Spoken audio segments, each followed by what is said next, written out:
Hello everyone, my name is Lily. Today I want to share a story about my awful stepmother, Julie. I'll call her Julie because she never acted like a mother to me or even wanted to try. When my dad, Jacob, first introduced me to Julie, she made it clear that she didn't want to be my mother. She said to me, "I don't want you thinking I'm going to be your mother. You're just my husband's daughter, nothing more. You're a teenager, so don't expect me to do anything for you." I replied, "That's okay, Julie. I can take care of myself. I just want my dad to be happy. I won't get in the way."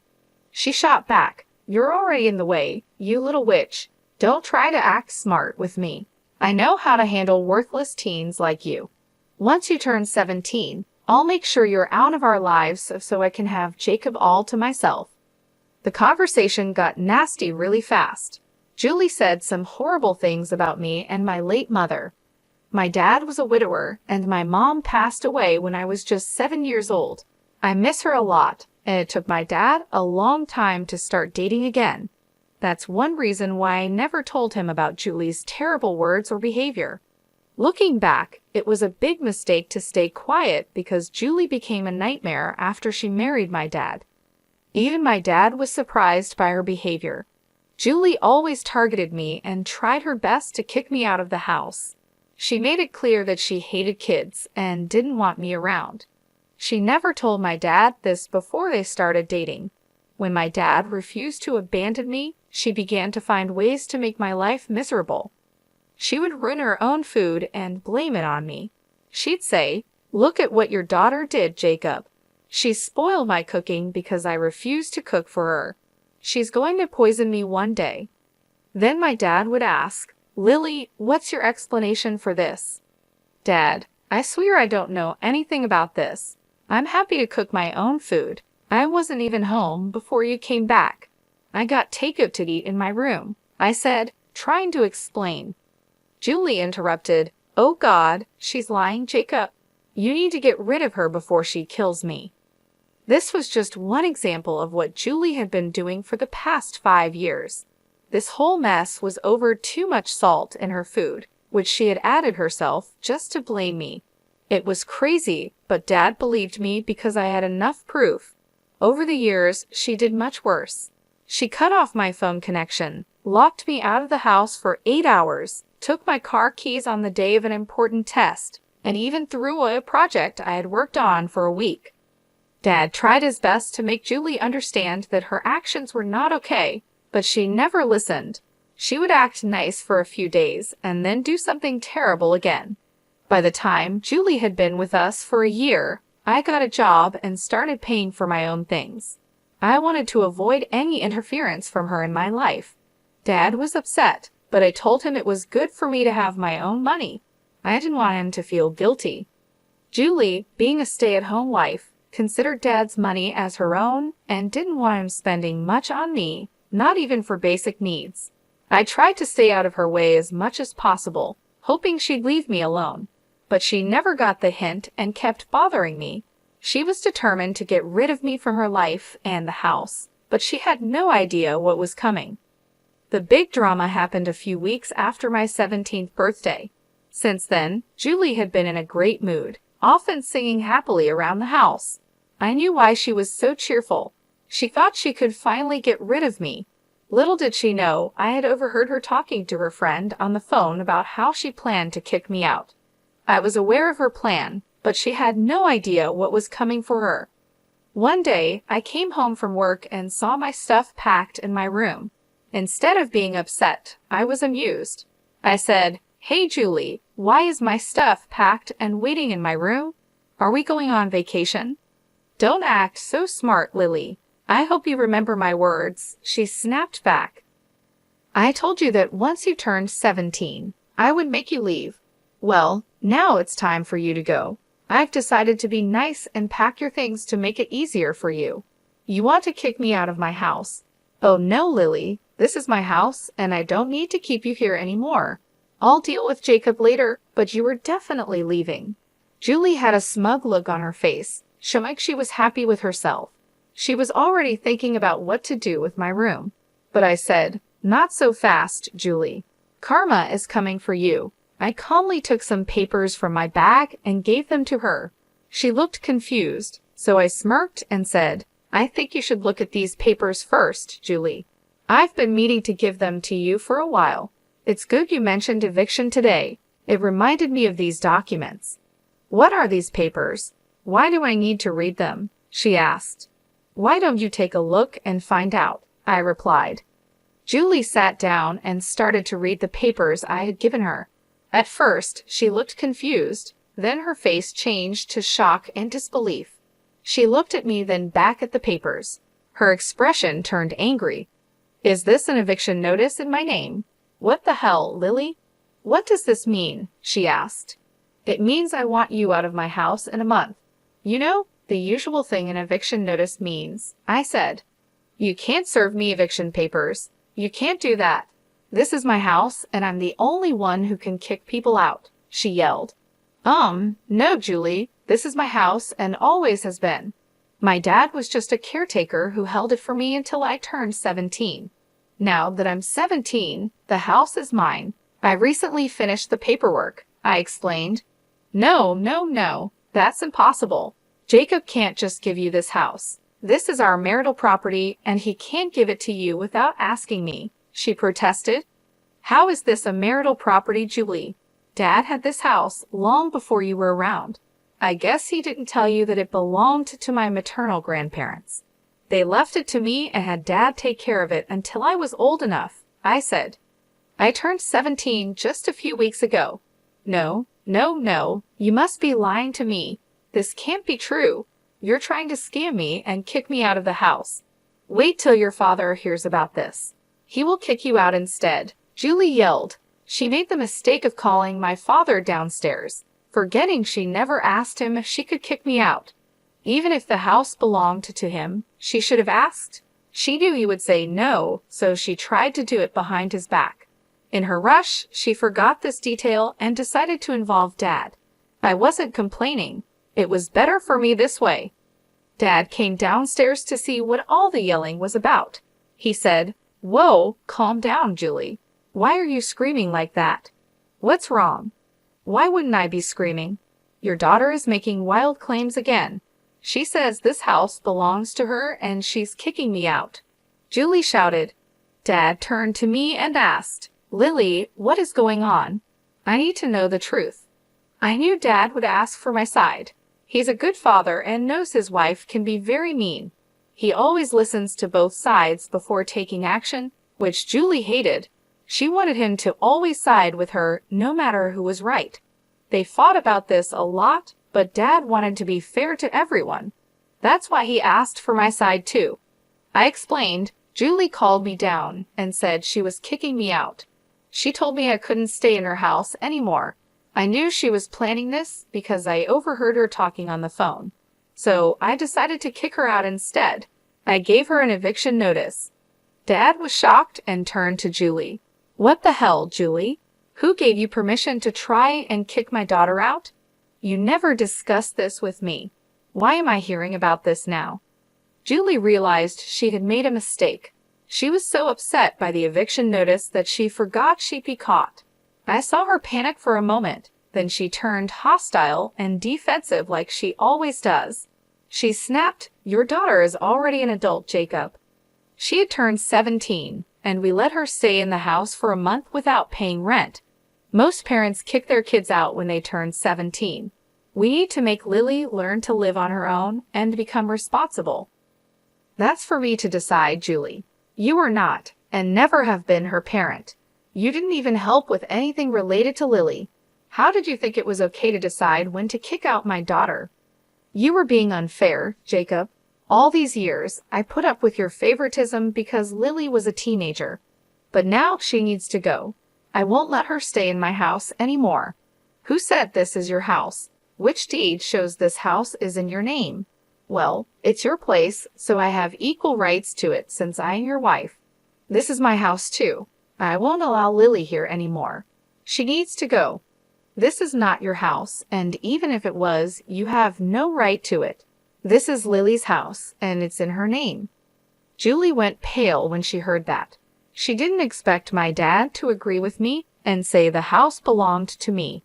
She lived in her own world where everything was hers just because she said so. Hearing otherwise was a big shock for her.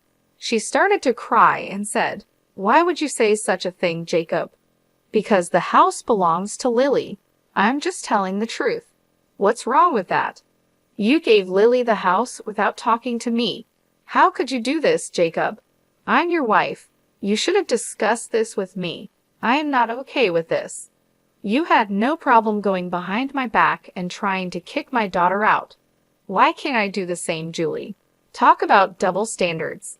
There was nothing to discuss. This house was always meant for Lily. I was just the trustee who took care of it until she turned 17. The house was transferred to her name recently." Julie finally understood that we were telling the truth. Dad even offered to show her the papers if she needed proof. She was in too much shock to say anything coherent. She just said, "You deceived me, Jacob. I thought the house was yours. You lied to me. This is not fair." "I never lied to you, Julie. You never asked whose house this was when we got married. We signed a prenup that said our personal assets stay personal." "Oh my God, this can't be true. You should have told me, Jacob. Now Lily is throwing us out. Look at how ungrateful your daughter is." "Jacob, I'm not throwing you out, Julie. That's just for you. You won't get to live in my house anymore. I might have let you stay, but after you tried to kick me out, I changed my mind. You're the one who has to leave. If you kick me out, your dad will follow too. We're a couple. He won't leave his wife." My father laughed out loud. He had been thinking about leaving Julie for a while, but he wasn't sure. Today made the decision easy for him. He said, "Actually, no, Julie. I'm not following you. I will stay here and take care of my daughter. I've been thinking about divorce for a while, and what you did today sealed the deal.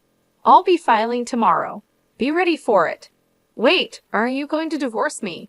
You want to leave me for your daughter? You can't do that."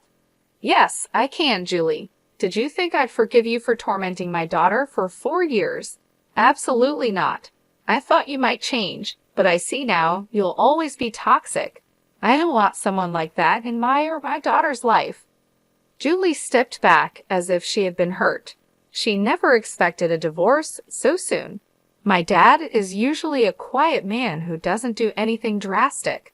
This was very unlike him. He was mad, and you could see it on his face.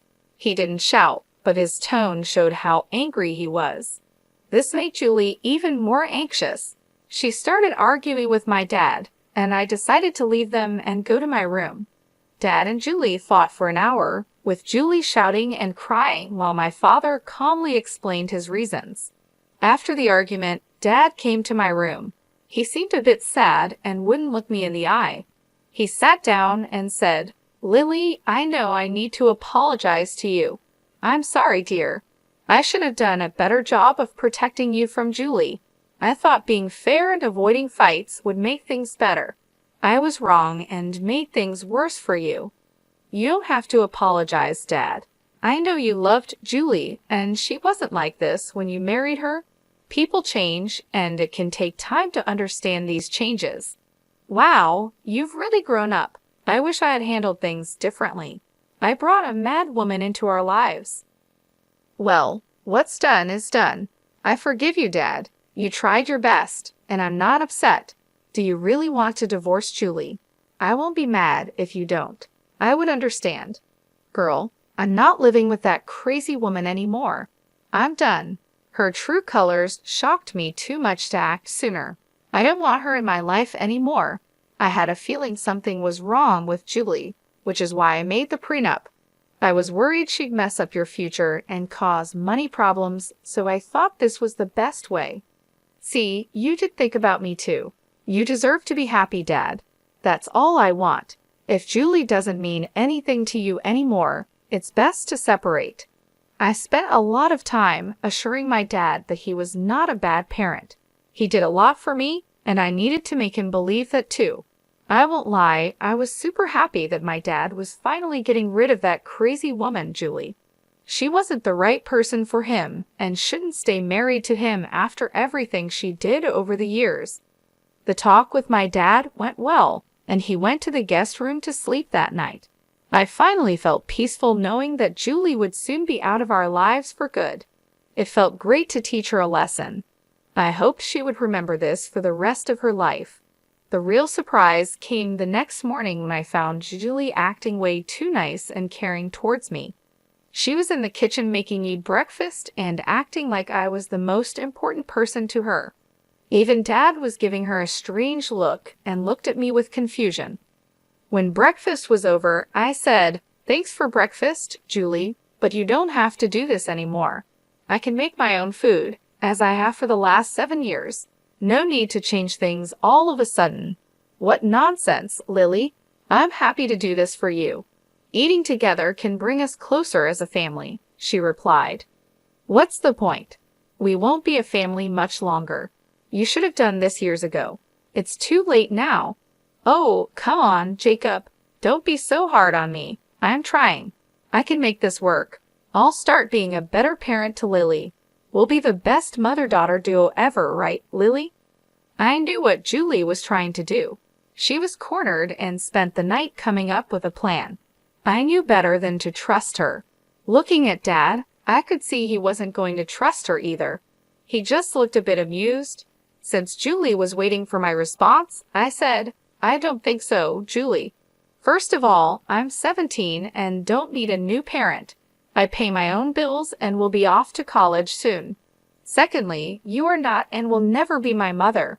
That word doesn't suit you at all. Lily, I'm sorry for being so mean to you before. You need to give people a chance. We could be a happy family if you just give me a chance. It will also help strengthen my marriage with your dad." Dad replied, "Julie, you have a few months left of this marriage. I don't know what you're trying to strengthen. If it's an attempt to stay in this house, I'm sorry to say it won't work. You're being kicked out, and I'm going to divorce you anyway. The damage is already done. There's no point in trying to act all innocent and sorry now." I know you better than that, Julie. She saw that her new plan wasn't working, and it seemed like she had run out of options. Julie couldn't threaten to ruin Dad financially because of the prenup she had signed when they got married. She had no leverage left. Her only remaining tactic was to beg and cry, hoping for some sympathy. She started crying hysterically, pleading with me not to kick her out.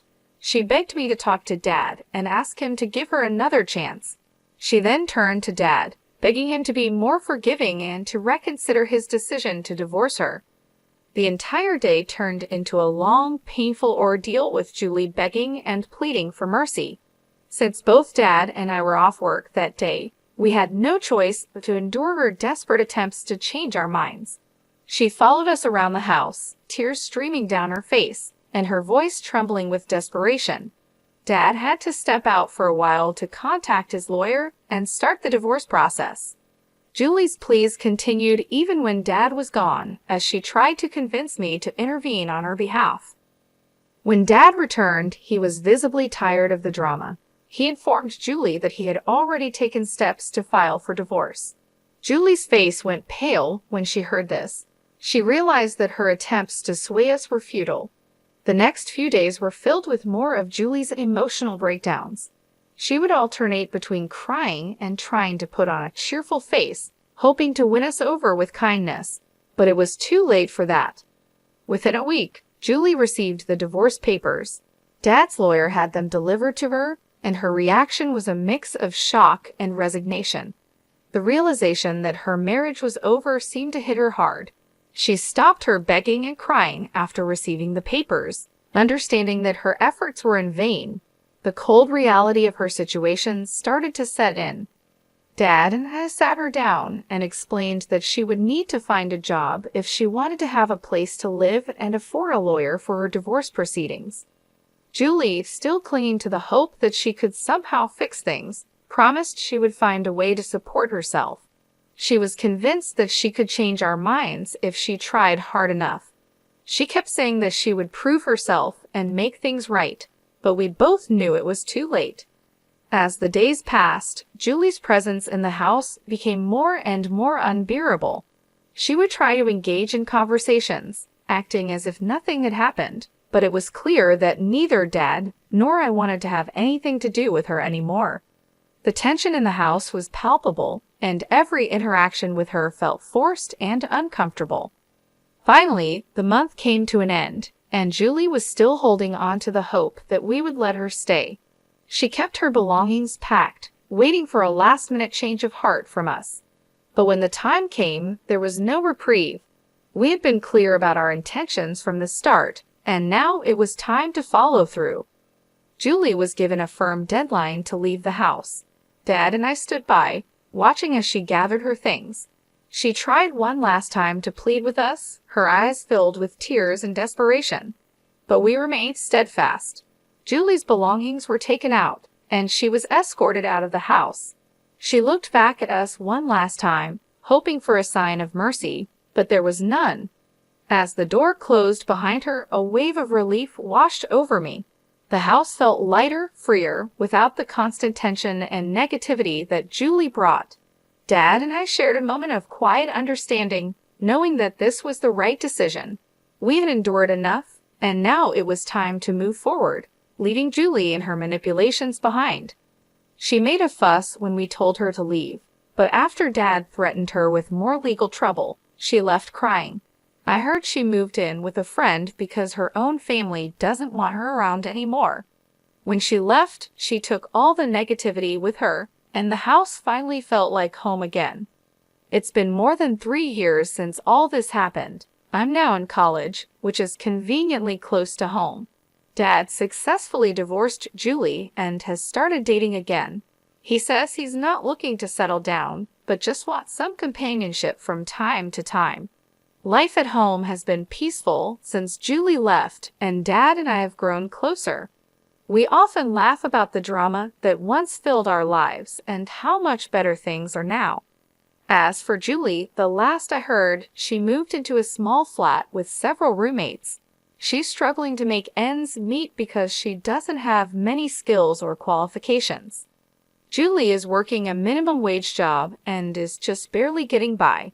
She's living a very different life from the one she tried to control in our house. I saw her from a distance at a grocery store a few months ago. She looked worn out and seemed to have aged a lot. Her hair was messy, and she had dark circles under her eyes. She looked nothing like the confident woman who tried to take over our lives. It was clear that life had taken its toll on her, and she was no longer the powerful person she once pretended to be. Seeing her like that made me realize that karma had caught up with her. She tried to manipulate us and take control, but in the end, she ended up with nothing. I couldn't help but feel a sense of relief knowing that she was no longer a part of our lives and that we were finally free from her negativity. The house, once filled with tension and arguments, now felt warm and welcoming. My dad and I have been able to move on with our lives. We often talk about how much better things are now and how grateful we are to have each other. Dad has even started taking up new hobbies like gardening and cooking, things he never had time for when Julie was around. We've created a peaceful and happy home, one that is full of love and laughter. Julie's departure has been a blessing for both of us. It has allowed us to rebuild our lives and focus on what truly matters. We no longer have to deal with her constant drama and manipulation. Instead, we've been able to enjoy the simple pleasures of life, like spending time together and making new memories. As for Julie, I hope she has learned from her mistakes. Life has not been easy for her, and I believe that she has finally realized that you can't build happiness on lies and deceit. The last time I heard anything about her, she was still struggling to make ends meet and living a very difficult life.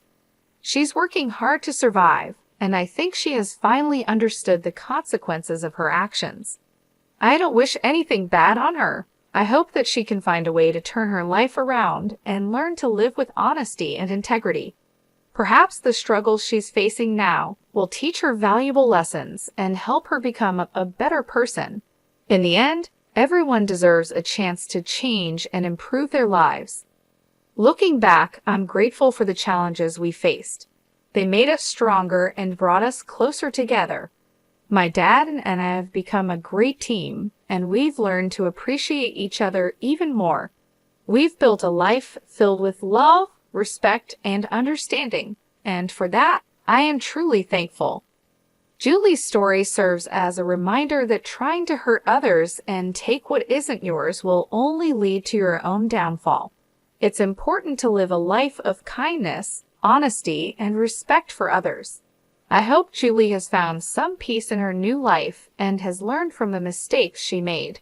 As for us, we are happier than ever, and we know that no matter what challenges come our way, we can face them together with strength and love.